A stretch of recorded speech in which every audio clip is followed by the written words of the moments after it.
গণভবনের এই চিত্র দেখে বোঝার উপায় নেই ঠিক এক বছর আগেও এই বাড়িতেই ছিলেন বাংলাদেশের সরকার প্রধান।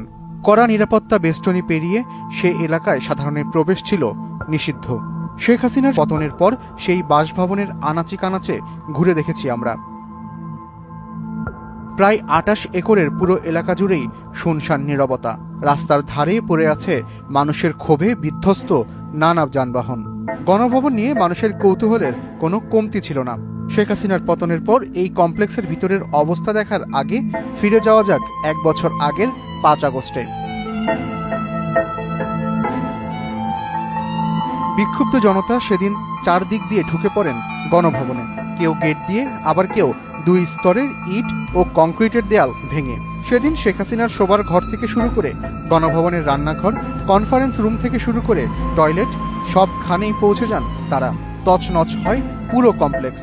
নিয়ে যায় খামারের খাসি, মুরগি থেকে শুরু করে শেখ হাসিনার চাষাবাদ করা মাঠের শাকসবজি ও লেকের মাছ।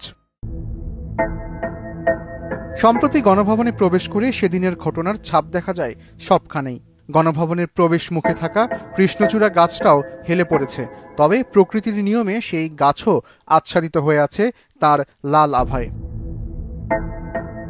প্রধান ফটক দিয়ে প্রবেশের পর দেখা যাবে রাস্তার পাশে পড়ে আছে একাধিক বিধ্বস্ত গাড়ি, আছে একটি অ্যাম্বুলেন্সও। কমপ্লেক্সের রাস্তার দুপাশেই দেখা যায় রঙ্গন, জারুল সহ নানা ফুলের গাছ।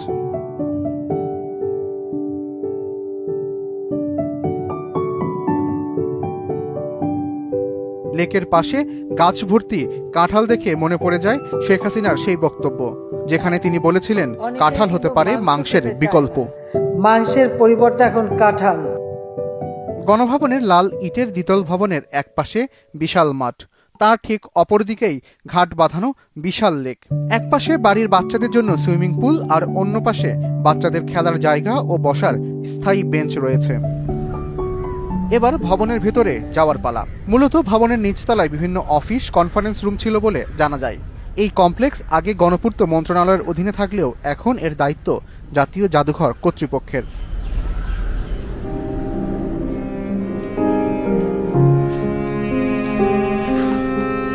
ভবনের দেয়ালে বিভিন্ন জায়গায় নীল পলিথিন দিয়ে ঢেকে রাখা হয়েছে। এই পলিথিনের নিচেই রয়েছে বিভিন্ন গ্রাফিতি, যেখানে মূলত শেখ হাসিনার প্রতি ক্ষোভ লেখনীতে প্রকাশ করা হয়েছে। ভবনের মেঝেতে ছড়িয়ে ছিটিয়ে আছে কাচের টুকরো আর নানা কাগজের খণ্ড। প্রথমের ছোট কক্ষটিতে ঢুকেই মনে হয়েছে এটি নিশ্চয়ই কোনো মেডিকেল রুম, যেখানে ছড়িয়ে ছিটিয়ে ছিল শেখ হাসিনা সহ বিভিন্ন জনের নানা ডাক্তারি পরীক্ষার কাগজ। পড়ে থাকতে দেখা গেছে শেখ হাসিনার নির্দিষ্ট সময় পরপর করা MRI রিপোর্ট। সেখানে পড়ে থাকতে দেখা গেছে একাধিক বন্দুকের গুলির প্যাকেটও। এই তলায় থাকা শেখ হাসিনার কনফারেন্স রুমগুলো ফাঁকা পড়ে আছে, ছাদে ঝুলছে ভাঙা কিছু ঝাড়বাতি। ভবনের দ্বিতীয় তলায় শেখ হাসিনা পরিবারের শোবার ঘর। সেখানে ৫-৬টি কক্ষ থাকলেও কোনটি কার কক্ষ সেটি বোঝা যায় না, তবে কিছুটা আন্দাজ করা যায়। শেখ হাসিনার বিরাট কক্ষের সঙ্গে রয়েছে একটি ছোট রান্নাঘরও। কক্ষটিতে পড়ে থাকা বিভিন্ন খাম আর কাগজ খণ্ড দেখেই আন্দাজ করা যায় কক্ষের সামনে পড়ে আছে বড় আকৃতির সোফা ও খাট। শেখ হাসিনার কন্যা সাইমা ওয়াজেদ পুতুলের কক্ষে ছড়িয়ে আছে নানা দপ্তরের নানা আয়োজনে তাকে দেওয়া দাওয়াতপত্র।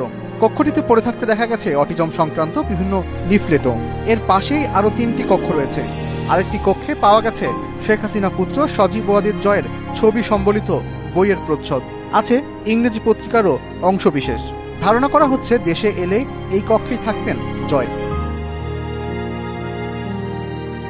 পুরো ভবনটি যেন এক গোলক ধাঁধা। চলাচলের রাস্তায় বিভিন্ন আসবাবপত্র ছড়িয়ে ছিটিয়ে আছে। ভবনটির লাল ইটের দেওয়ালের ভেতর দিকে পুরু শক্ত আবরণ দেয়া রয়েছে। ছড়িয়ে ছিটিয়ে থাকা শেখ পরিবারের ছবি, ভিজিটিং কার্ড, ভাঙা দরজা জানালা, ধুলো ময়লার আস্তরণ আর ভবনের দেওয়াল বেয়ে ওঠা লতা গুল্ম যেন বলে দিচ্ছে ক্ষমতা কখনোই চিরস্থায়ী নয়।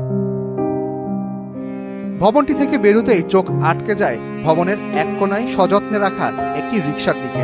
সেই রিকশার ঠাঁই হয়েছে গণভবনে, যাতে ঝুলেছিল কলেজ ছাত্র গোলাম নাফিসের মরদেহ। শেখ হাসিনার পতনের আন্দোলনে গোলাম নাফিস পুলিশের গুলিতে নিহত হয়েছিলেন। গোলাম নাফিসকে নিয়ে প্রথম আলোতে সংবাদ প্রকাশের পর রিকশাটি সংগ্রহ করে অন্তর্বর্তীকালীন সরকার। জুলাই বিপ্লব স্মৃতি জাদুঘরে স্থান পাবে এই রিকশা। এখন সেটি হয়ে উঠেছে গণ আন্দোলনের প্রতীক।